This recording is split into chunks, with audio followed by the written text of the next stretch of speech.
Hey guys, it's Will here with Pulled from a Shelf. I am the right hand of Doom and the lead person, the Mike, today. Mike is away, so it's me with a new guest today. Oh, you get a title? You're the what's my title?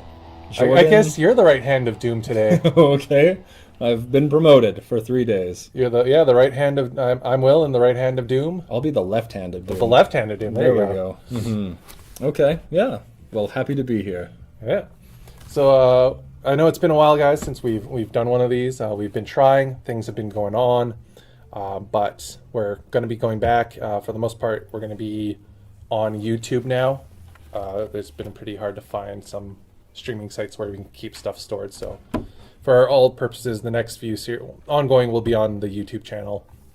But today we are going to be talking about some comic stuff and going into it. But let's start with kind of like, you haven't heard from us in a while, so let's kind of go over what we've been doing, what we've been reading, anything interesting in the last few years since you've seen us. Yeah.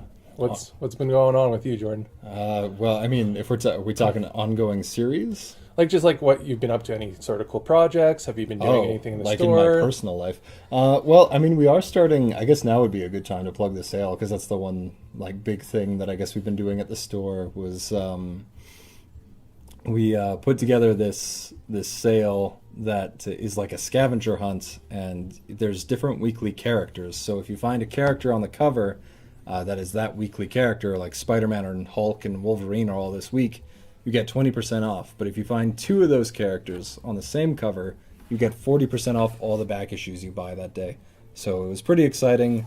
We actually have had a few customers that have taken advantage of it, and it's pretty cool. You get to really deep dive into some comics, and it's worth finding that one $2 comic with Wolverine and Spider-Man both on it, so you can get that 40% off all your back issues. So yeah, that's mainly what I've been up to in the store, is doing some graphic design for that. Oh, I also, upon request, recently redid all our little character models at the front at the staff picks. I got to make cartoons of all of us, so that was fun. Yeah, I like them. Yeah, I do too. I like Brins. I do too. It's terrifying though, drawing real people, like drawing the people you work with. You're like, I hope you're okay with this, and this actually maybe looks like you. I don't know how people perceive themselves and how I draw them. They're two different things. So, but thankfully everybody was really happy how they came out. So it was good. I've been mostly just upping my YouTube presence. Really, I've been doing a lot more videos, more painting, stuff like that. Getting ready. Events are back. Our normal times is last Friday, Sunday like Magic, Saturday tabletop days, Thursdays D&D/other RPGs. So awesome. That's mostly been it. Besides, the construction above my room.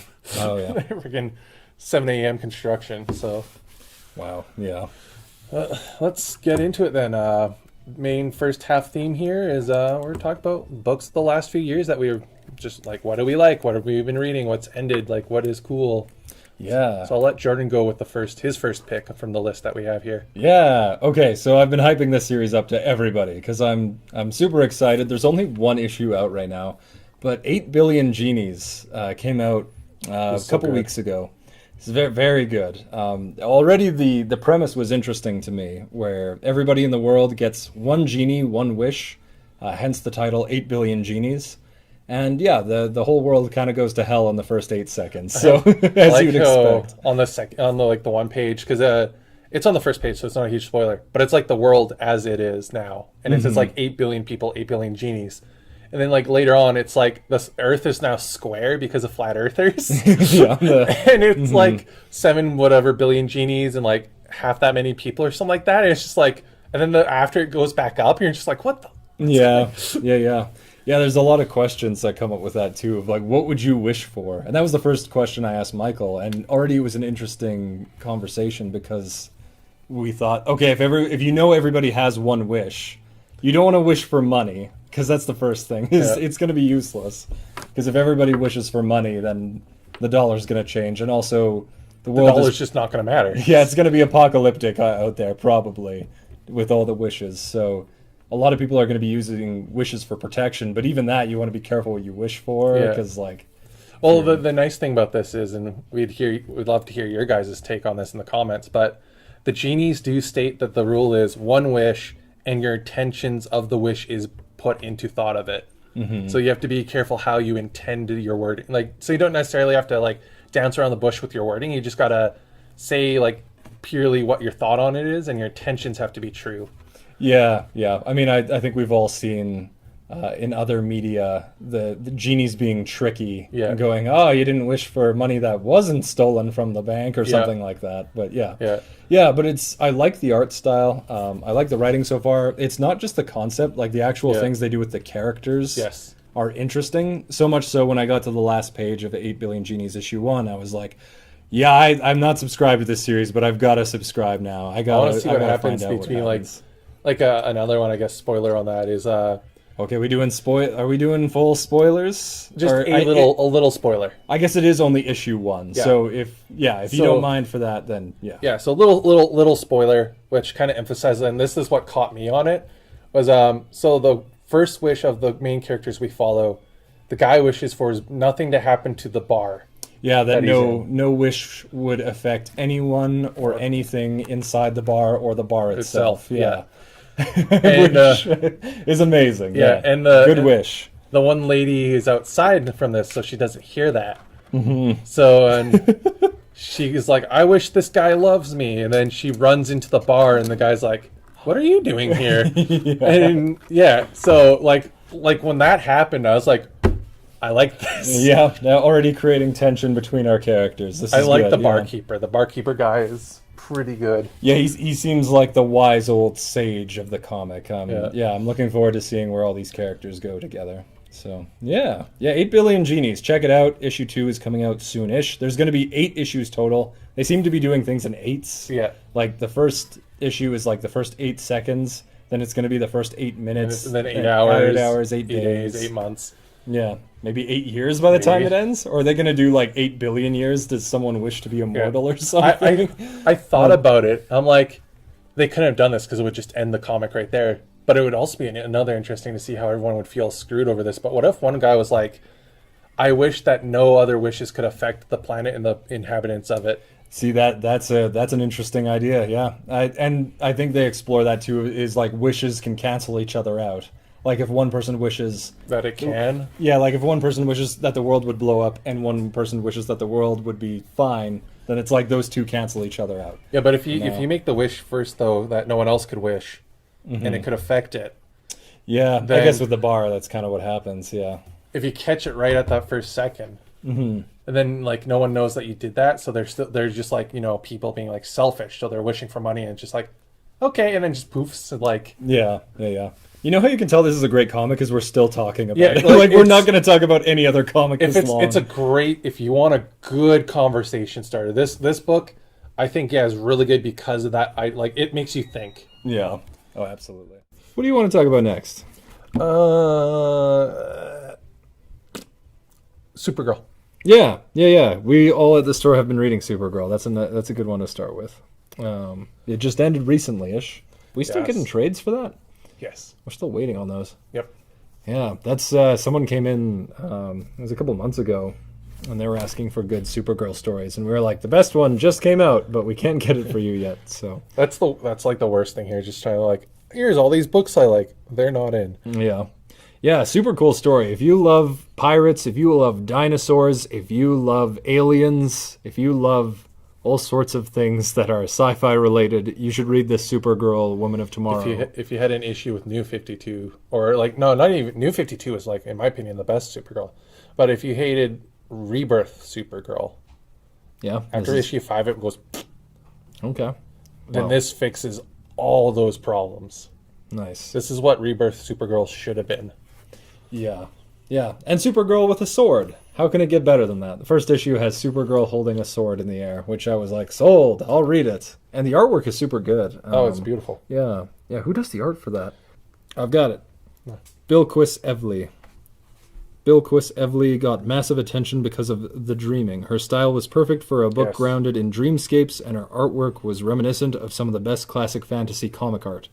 Her art was utterly brilliant and is perfect for Supergirl Woman of Tomorrow. I'm just reading off of a CBR article here for a little bio on the artist. Super good. Yeah, highly recommend checking out The Dreaming for the art. I did not know where that story was going, and it was a little bit too crazy for me. I don't want to delve in the minds of crazy Fair enough. as we already work here. But But, yeah. I mean, super good though. Yeah, super good for Woman of Tomorrow. Yeah, really love all the creature designs and the expressions, and it has Bryn's favorite introductory to any character, which is just the character's drunk and a bunch of people underestimate that character, and then she kicks their butts while being drunk, which is most of Bryn's favorite introductions to characters, is what we joke about, because he has a couple that way. Yeah.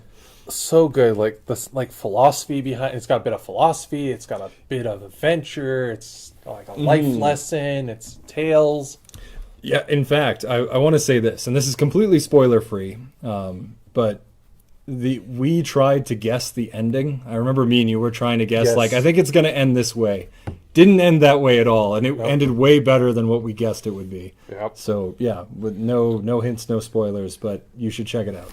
It is super good. It's like her older, like drinking, and she's like, you got to deal with her, Supergirl. And it's just like, you puked all over my shoes, and she's like, gets punched. It's like, oh yeah, yellow sun, boom. It was pretty good, yeah. Or like when she's not on the yellow planet. There's some throwbacks, if you guys read it, to some old stuff that's happened in like Superman issues, and they revisited an old classic planet. I don't want to spoil too much, but yeah, that is like that's my favorite line in that entire series. I will spoil this one line. Okay. I won't spoil why and how we get there, but it's like she's sweating, she's tired, she's sore, and then she's just like, Kal-El was here for this for only 12 hours? He's a little bitch. Bryn repeated that line to me as well when I came into work the next day, and I was like, "Yep, I remember reading that last week." So yeah, we were all keeping up to date on that one. That was a good one. Great, best Supergirl line. Well, yeah, I mean, I haven't read much Supergirl, I must admit, but it is the best Supergirl story I've ever read. It is the best Supergirl story so far.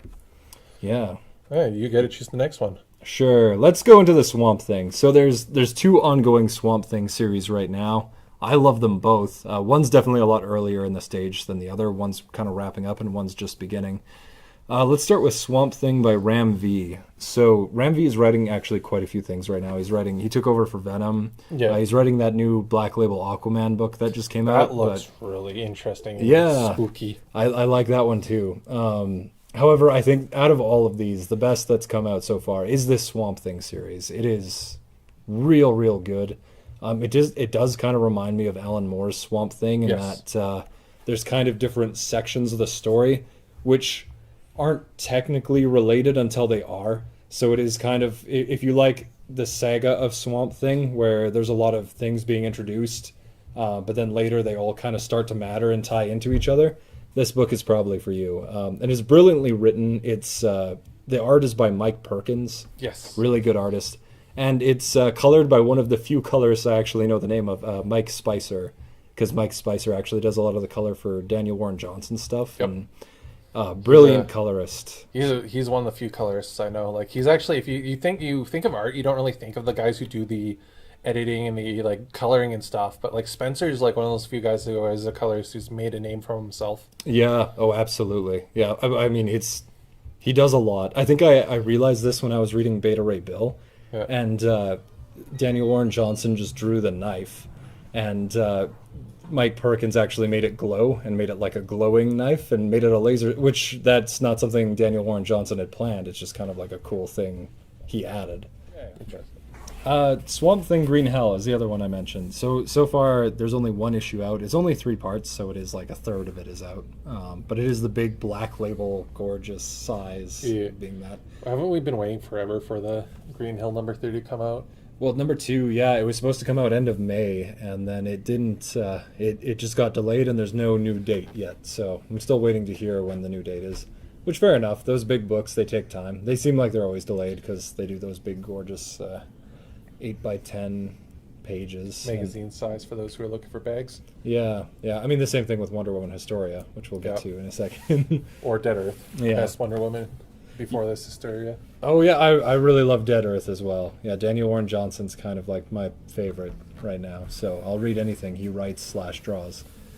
Also one of the few people still writing and drawing comics at the same time.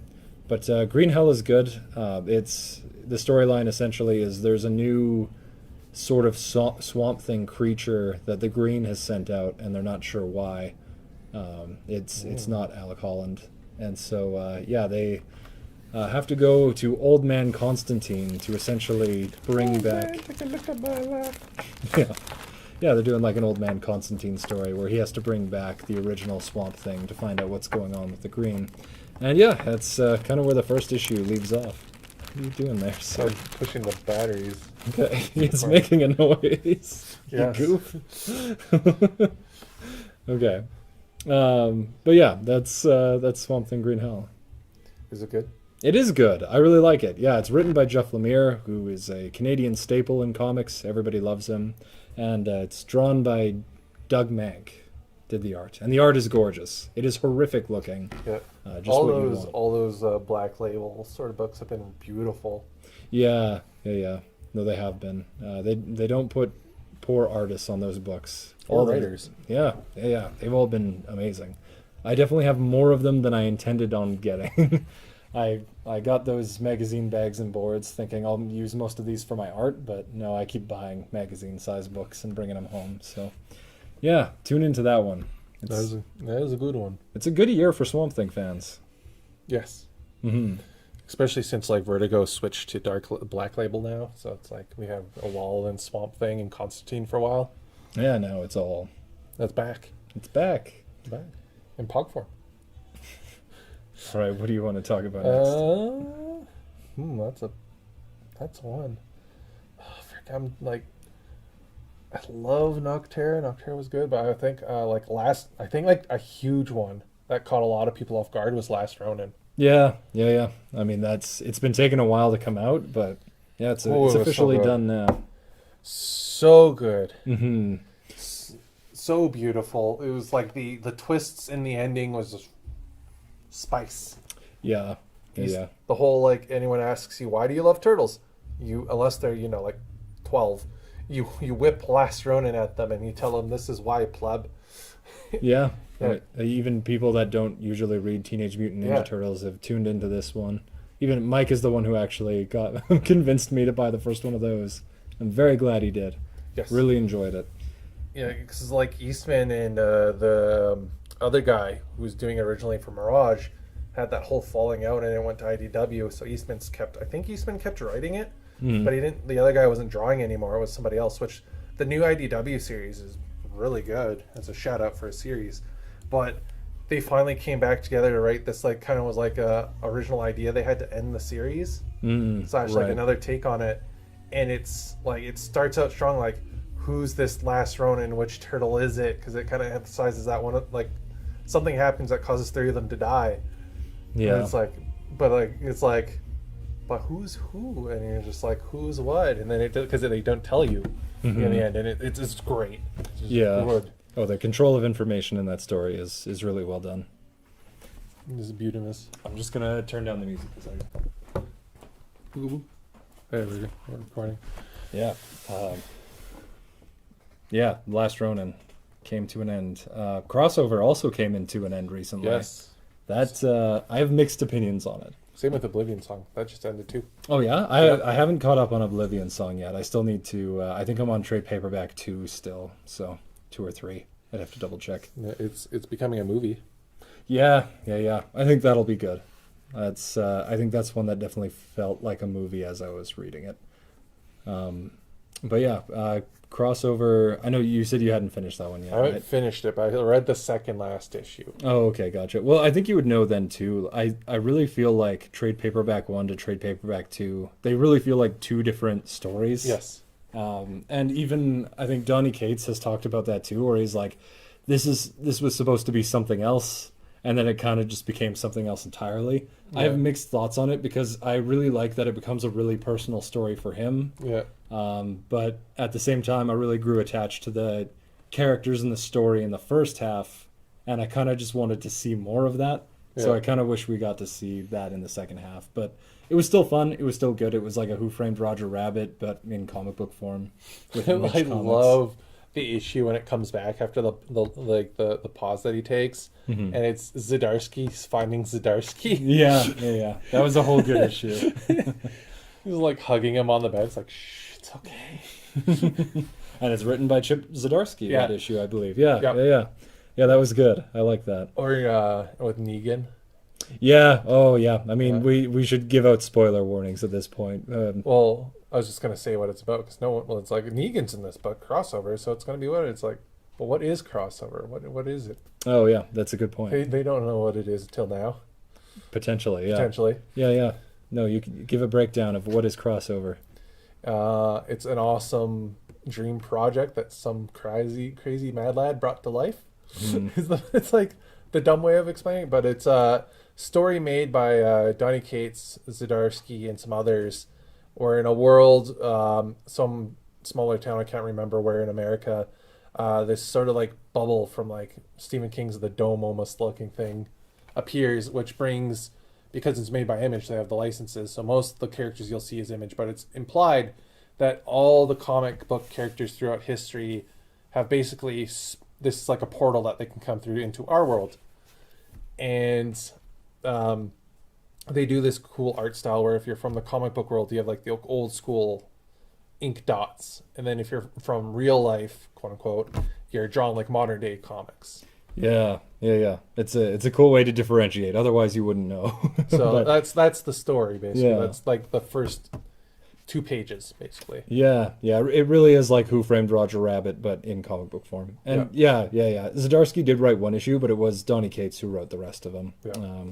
But really good series. I really liked it. I do have some mixed thoughts on some of the transitions, I think. But overall, if you love comics, it really is like a comic for comic lovers. If you love Donny Cates, because I didn't know reading it until like you pointed it out to me, but like he was in a very dark place and we almost lost him during COVID. Yeah, he's been very public at talking about he had a near-death experience with a drug overdose. So that is something he's talked about publicly, is after he survived. This was kind of the book he wanted to do now that he had survived that, and it was kind of an eye-opener that he needed to change some things in his life. So yeah, like we said, super personal story, super cool. But yeah. He's worth it. Yeah, 100%. And he's written like the best, like definitively most people agree, the best Venom series. So anything he writes, if you see #1 and Donny Cates is on it, grab it.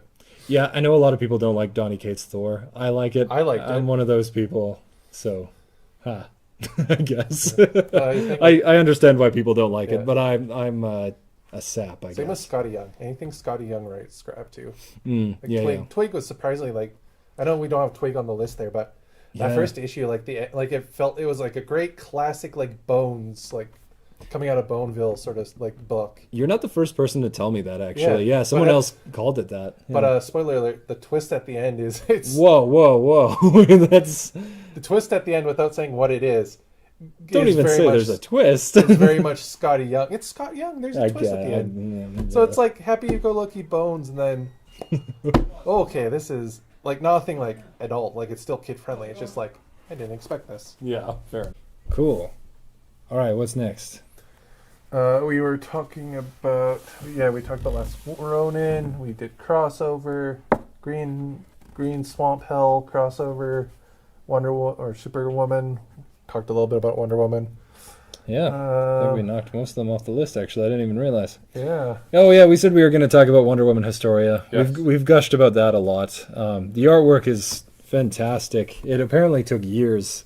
Well, yeah, already. every panel's a piece of cover art. That's crazy, yeah. Yeah, it looks gorgeous. It looks like a painting. I'm pretty sure it's like a mix of illustration and digital art, but I'd have to look into that. But yeah, very gorgeous art. The story is amazing. I gave that actually to the first issue I gave to a friend for Christmas, and they told me I had one Christmas, and that's how much they liked the book. But yeah, it's going into more of the lore of the Amazons, which the creator was saying she was surprised that it hadn't been done as much as it had, so Yeah, she it's had not to, really. yeah. I thought it tying into like Wonder Woman or Yeah, one of like- those new like Nubias or whatever. More like the origins of the Amazons and like the Yeah. very first Amazons. So she's had fun just having free reign with it, and Isn't it supposed to be like year 1? of like Amazon's, basically, was like how it was Essentially. described, Yeah, exactly. which it feels very much like so. Yeah, oh, absolutely. Yeah. This is one once the whole like hardcover of all 3 issues comes out, that's going to be one I put on my recommended staff picks probably right away. Yeah. I'll find a theme that it'll squeeze into. So beautiful. Takes forever to come out. We're still waiting for. I think 2 came out a couple of months ago. Right now, I think last month. Oh yeah, 2 came out recently. It came out Yeah. at, like around 3-ish weeks ago. Yeah, so it's like, and then number 1 came out a while, so there was a big gap between the 2. Yeah, probably for the 3rd one too. Yeah. The final one as well. Yeah, very excited. It's what I find with these black label books. They take forever to come out, but it's worth it. Yeah. I think, especially once the whole thing is out, it's really easy to recommend to a friend. Be like, here you go, here's the whole thing, Wonder Woman, Dead Earth. Read it. There you go. What's next? What's your take Oh. on? Yeah, sorry, I didn't see this half of the list. Yeah, Batman, Catwoman is. We're on the final issue. It's definitely typical comic book delays. It was supposed to be like the 12 months of Christmas, 12 days of Christmas, but over 12 months for a Yeah. year. Sort of like the Long Halloween, where it started and Like ended every on. holiday had one. Yeah, and Yeah. it started and ended on Halloween, and this one was supposed to like start and end in December, and Yeah. It never did. here we are in June, and the last one's still yet to come out. That's like freaking Secret Empires or whatever, or like Yeah, Doom yeah. Clock, and it was like forever. Oh, Doomsday Clock. Yeah. Yeah, that one took a long time. Not the worst. The worst I think I've ever experienced was the J.J. Abrams. Spider-Man. Yeah. That it took 2 years to release 5 regular size issues. Yes. That was ridiculous. But really great story. Now that it's all together, I can recommend it to people. Yep. But yeah, that Batman and Catwoman series is really good. It continues the Mask of the Phantasm story, which Ooh. I just went to go see it in the theater. The Metro was playing it recently.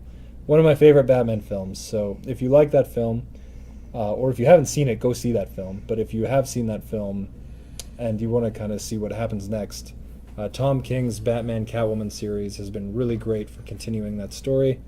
It also kind of wraps up some stuff from Tom King's run, or at least Yeah. reflects on it. All the I whole guess like I would marriage say. stuff. Yeah. And that was really great to see. It also it goes over 3 periods of time of like the past, the present, and the future, sort of like the 3 ghosts of Christmas. Hence the poster where it says her past, their past, whatever, her future, whatever. Mm-hmm. Yeah. Interesting. Yeah. I haven't read it myself. I was kind of like, oh, just another Bat-Cat story. I bet you it's going to be good, but I'll just skip it because I'm reading other things. Yeah. But now that I know that, I'm definitely going to have to read it. Yeah. I mean, you're almost lucky because I've had to remind myself every time a new issue comes out a few months later. Like, what happened?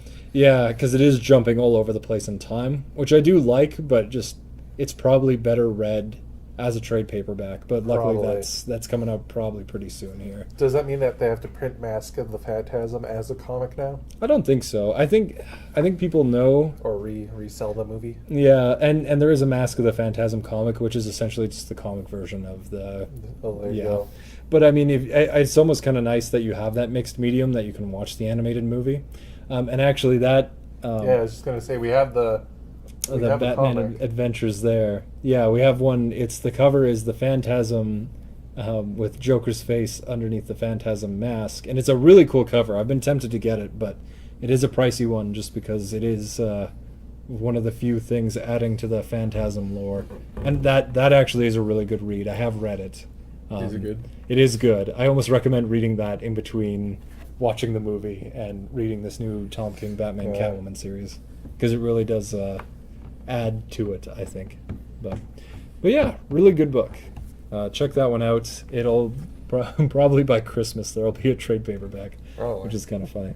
Yeah. Oh, Refrigerator Full of Heads. That ended recently too. Yes. Where a lot of things coming to a close recently. Holy crap! What a finale! Even before I read the finale, which I'm not going to spoil, but don't worry in case you were like no.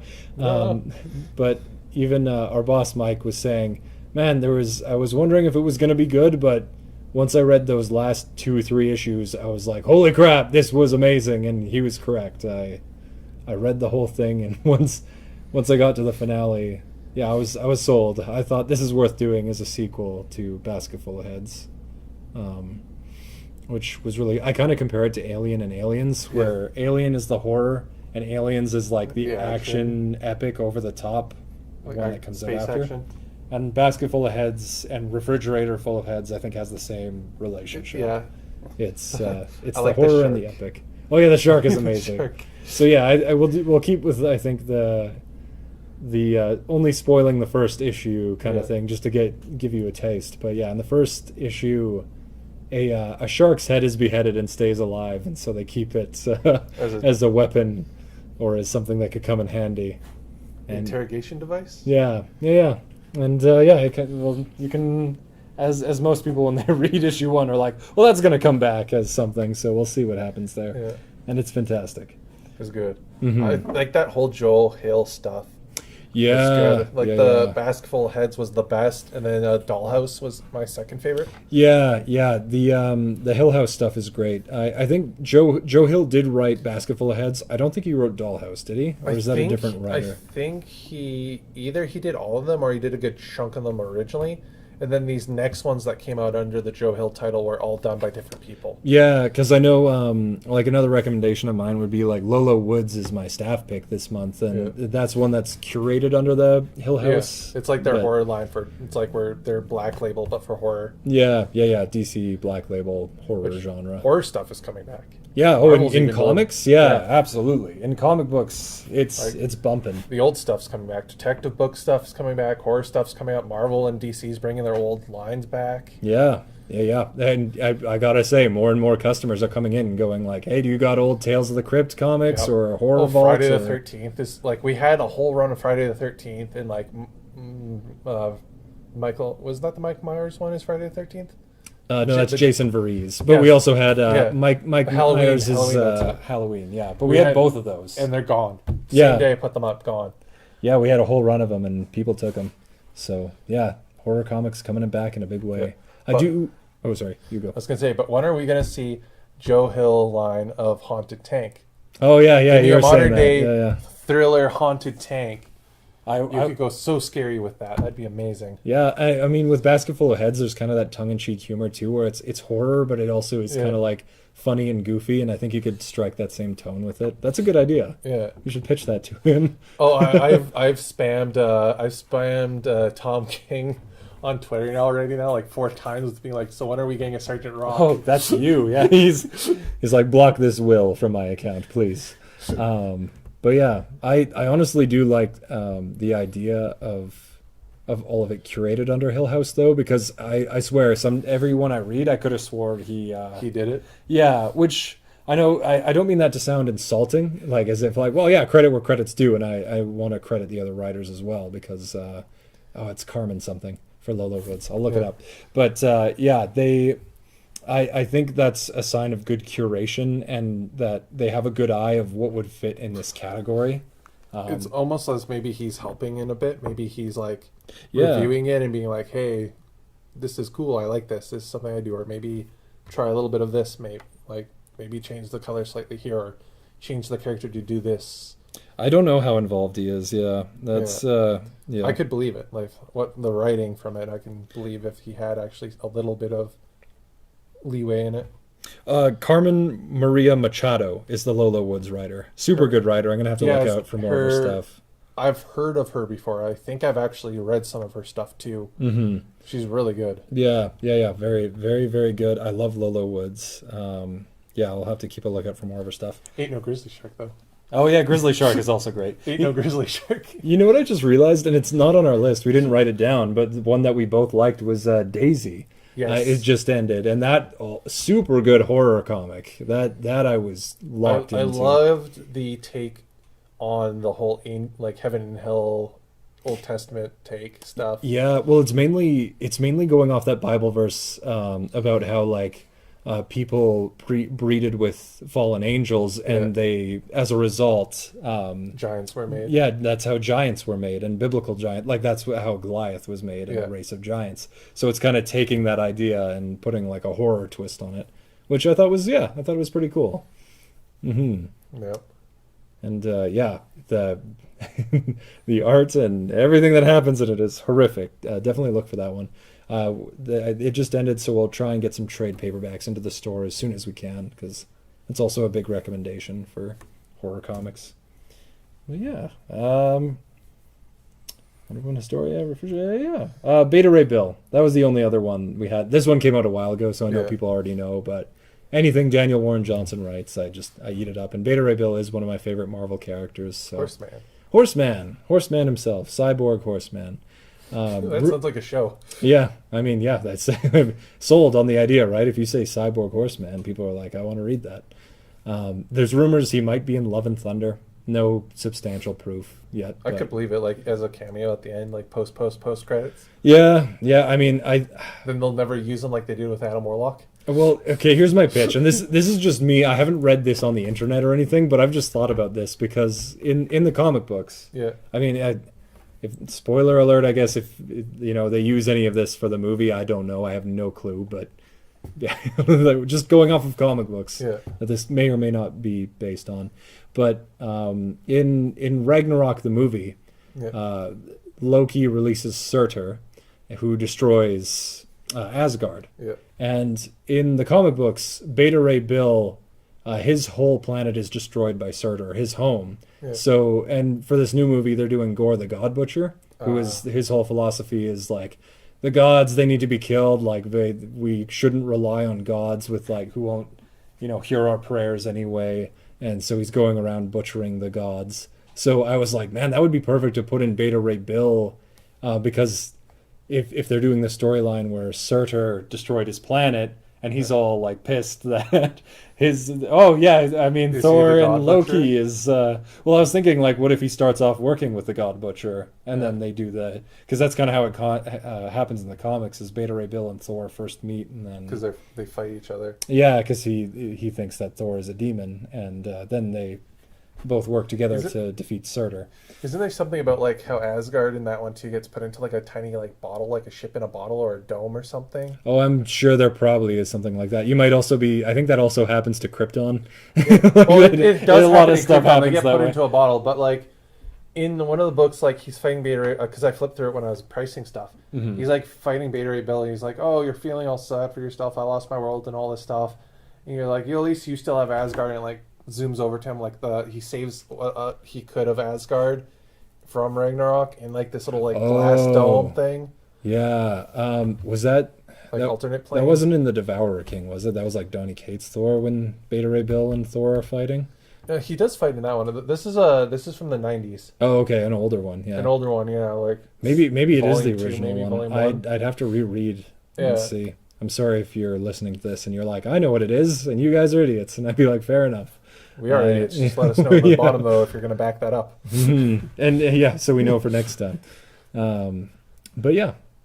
Anyway, Beta Ray Bill by Daniel Warren Johnson is what I was gonna. Yeah, they're a super good book. If you want just a Beta Ray Bill solo story, the art is just as splutchy and awesome and very dynamic as Daniel Warren Johnson usually pumps out. He's got a new book coming out to plug stuff that is coming to Wizards. Oh, Should be actually coming out this Wednesday, Oh.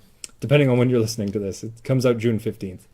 But Do a Powerbomb is his newest yes, comic. I've Yeah. seen that. Yeah. See, everyone's super hyped for it. It's a wrestling comic with like a necromancer twist. So that's kind of a cool idea. Daniel Warren Johnson also loves wrestling, so I'm sure he'll pour a lot of passion into that. But he has said that you don't need to be into wrestling to enjoy the comic. It is, at the forefront, just a good story, a good comic book. And there will be undead involved. So There will be undead. if that's your thing, then I say pick it up. Also, that first issue of Jurassic League came out, which he said he's so good. very good. I mean, Justice League and dinosaurs together. It's the How could you scene, not? the little scene of baby Dino Bruce. Yeah, it was beautiful.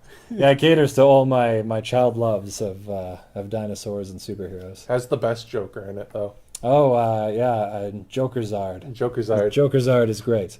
Yeah, I mean, Daniel Warren Johnson has said, like, he is only really shadowing the project and helping write it. He wants to make it very clear that one Gideon is the primary writer / illustrator, and that he's just doing like a couple covers and sort of helping with the writing, but he doesn't want to take Yeah. full credit, even though they're putting his name in big letters on the comic, because he's like, yeah, I know they're doing that for like sales and stuff like that, but it is one Gideon's baby, so just to keep that in mind as you read it. But yeah, really good. I actually the art style almost matches Daniel Warren Johnson's in that it's very very cartoony and splotchy almost. There's like a little added amount of, when you see a fist move, there's quite a bit of motion to it. Yeah. It's done with the scribbly lines, but yeah, real good. Oh, no. I think does that unless there's. I think that's gonna be it really about lists. Oh. I guess we can kind of like going into this ending part here. Like we missed the last year and the year before best. Like we've been making lists, or at least I have, of best books of the years. Yeah, of 2021 and 2022. So I guess let's give a quick like little. What were your top three? Just any books that did you really like the last 2 years? Oh man, I feel that like we haven't already said on here. Yeah, I was gonna say I used them up already because Beta Ray Bill is very high up there from last year because. So you basically would say what the books we talked about would be your top books for the last few years? I think so. There's definitely going to be one I'm going to be kicking myself for missing later, but I think for the most part, this is a lot of my lists of ones that I gushed about. I mean, you heard me gush about them, so yeah, clearly. I would have to say the one that we didn't talk about that was on here would be my book of 2020 I think came out, was Stray Dogs. Oh yeah. Actually, a lot of Image. Now you're sparking all into mine. There's a couple of Image Comics ones. Stray Dogs. Anyone who wants a great thriller story that's quickish and 6 issues. That's got great, amazing throwback and art style. A great, not super different or mind twisting, but a good story. And especially if you love to torture people for funsies, who may love. Not if you like to. Well, if you like media that involves that. If you torture people. I mean it in the sense of you like watching your friends squirm. Oh, okay, yeah, sure. In a sense, you like to, yeah. So, in a sense, if you know somebody, and this is going to be the first major warning for it, is it is a story that does deal with animals and death. So that is the first major So if you know someone who's a dog lover, it is an amazing story, though there is a part that might get them sad, but it's nothing hugely bad happens. But I disagree. I think many bad things happen. It could be worse. Okay, but it's a great love-hate relationship with this book. An amazing story. Some of the best art I've seen for a while. Yeah, it's 101 Dalmatian art style / that modern day Disney art style meets Seven. Yeah. Actually, the way I very similar description. How it was described to me was Oliver and Company meets Silence of the Lambs, which I was like, yeah, okay, I sold. It's I think people have always thought, what if there was an R-rated old 90s Disney cartoon, and this is it. So if that's what you want, then it's one of those books where it's I gotta stop myself from describing it, because then people won't pick it up. Because to be fair, in the one few saving graces of humanity, you say dogs and thriller, they instantly just back away. Mm-hmm. But you're no, you just gotta see it. Yeah, I mean, just give it a chance. I think if there are people who are that's not for me, I'd say fair enough. Yeah, if you are 100% don't want to read this, I will not push it on you. But if you can stomach it, I would say it was definitely in the twist and bit in the story plot, because it's through the eyes of the dogs. It's not through the eyes of people. So that fear and problem solving as a human, you instantly would have just solved it. But because it's dealing with the whole idea, dogs have a semi-short-term memory loss thing. Yeah, you have to play detective. Smells and seeing humans as good all the time, kind of blends it in. You watching these dogs deal with that is what is so good. Yeah, no, I agree. Yeah, I even actually kind of forgot about that. That is a good point. It kind of felt like Memento almost. Yeah. And actually you sparked to mind 3 books that I'm going to kick myself if I don't mention. I'll just rattle them off real quick. But Geiger by Jeff Johns, Noctera by Scott Snyder, and Ultra Mega. Oh my gosh, Ultra Mega was amazing. If I can give minor spoilers for the first issue of Ultra Mega, Like one of my favorite pages Oh, the ever. Yeah, it was the baby. Yeah. So there's like it's basically Ultraman, but R-rated was the idea, and they couldn't Yeah. get the rights to Ultraman, so they called it Ultra, Ultra Mega. Mega. So it And is. the book was big too. Oh yeah, the individual issues were thick. There was Yeah. only 4 issues, but they were big ones. But in the first issue, and this is spoilers, so if you're already into this and don't want to hear it, skip ahead. But one of the Ultra Megas, or one of the Ultramen, as we can call them, gets decapitated, and he starts flowing blood into the city, and tsunamis of blood are taking out people. And there's a mother at the edge of the city that's just running with her baby, and she's holding on for dear life to the side of a building, but the blood keeps getting higher and higher, so she lifts the baby above the blood to get it out of the blood so it doesn't die. And basically there's a flash forward later where a bunch of soldiers are going through to look for survivors, and the whole city's scabbed over. It's like one big scab, and you just see the mother's fingers with the alive baby sticking out of the scab. And it was just one of those, it's so horrific but over the top and so comic booky that I was like, yeah, this is the kind of stuff I'd love to see from an Ultraman story or an Ultraman movie if they had the guts. Just literally. Yeah. And even not just Ultraman, just like any of those like big like Zord things fight creatures. Like you don't like ever, kaiju movies. Yeah, they never talk about, like, you would think, you punch a thing, that's gonna be a lot of blood, and it's a large creature. Like a blood drop, like when you watch somebody bleed and a drop of blood comes down, it can crush like an ant. So imagine like us, a human, like huge guy, and we're the size of an ant to another person. That blood's gonna and blood dries up and stuff, and meat and stuff. It's just yeah, and all like the biohazard of it you can play biohazard. with. Like Yeah. some guy steps the wrong position, now that's an entire city block gone. Like in a One Punch Man, when he's fighting the one guy, the big dude that's like gets mutated, to go on a little tangent, he claps, and it's just a wave across, and it wipes out basically from Edmonton to Calgary, just by clapping loud. Yeah. I love a good old thunderclap when someone does that. A giant. That's been done a couple times in comic books a lot. Don't know if I've seen it in a movie. Have I ever seen that in a movie? I don't think in a movie, but if you want to see it in the One Punch Man anime, they do it. Oh yeah. Okay, that's fair. That show's pretty good. I'd recommend One Punch Man for manga. Yeah. Which is, manga's coming back finally. They're reprinting all the, it seems like shortages for supplies and stuff is coming back. So, or like, the problem's going away. The books are coming back. Yeah, I don't think we should order more One Punch Man. We should. Yeah, that'd be good. Besides that, do you have any other sort of things you want to talk about? Any sort of books you want to recommend? Anything you want to pitch? Sales pitches? Any things you thought was cool that people should check out? Yeah, I mean, I guess Geiger, to go in a bit more detail of that is, if you're looking for your very own independent superhero, kind of like Invincible. Yeah. This is one I told Bryn and Mike to. I could see them going on with it for a while. Yeah. But they are apparently planning to continue the universe with other characters. Nice. Which I was like, oh, okay, cool. Like Redcoat, I think, is getting his own series potentially. Cool. But I haven't heard from that in a bit, so I'd have to look up on that. But yeah, definitely if you want like an emotional, just brutal, but kind of awesome and very, again, very, maybe not splushy, but just very violent and brutal superhero comic, Geiger is definitely one I'd recommend. I get like kind of like a that Bruce Willis superhero movie feel from it.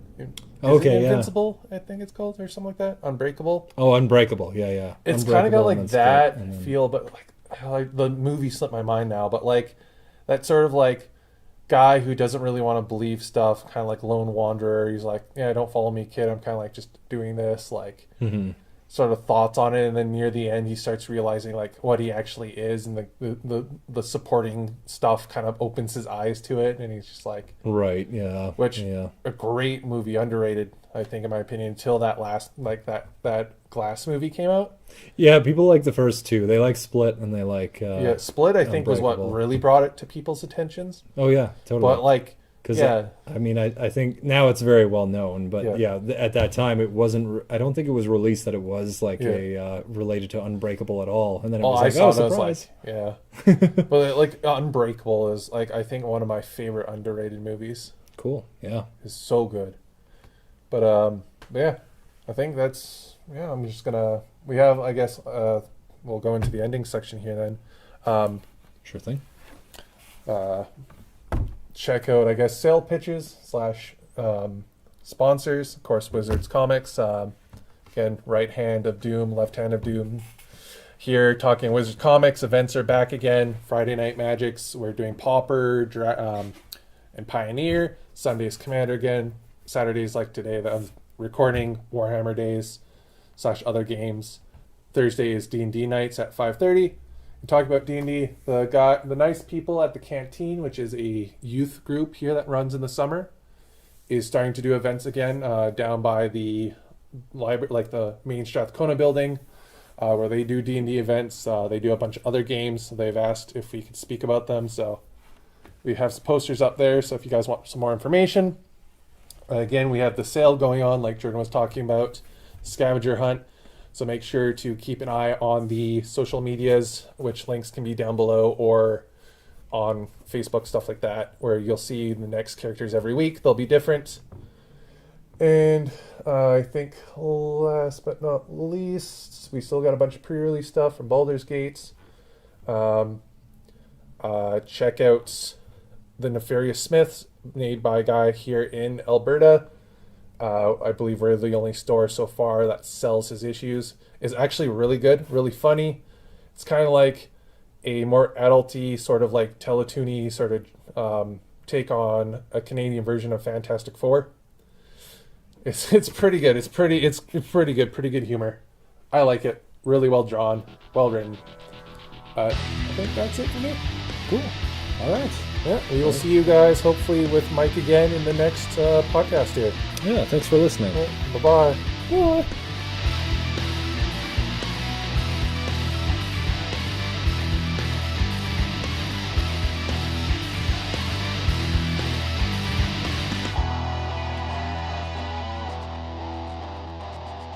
Click to find out. What are you talking about? Oh no. No, I'm getting to that point that Vern getting to. Getting to the sillies. I can't click a person. It's good. All right. More comics. Yes. It'll be seamless, like nothing even happened. Yes. It's not like people walked in. Yes. Oh no, we're already recording. Yes. Oh, How long have you been recording? Like the last 30 seconds. Oh no. even me screaming. Okay. Where do we leave off? 8 billion genies. Please cut this out. Please make it seamless. No one wants to hear this. They'll probably be at the end. Gotcha. Blooper reel. Yes.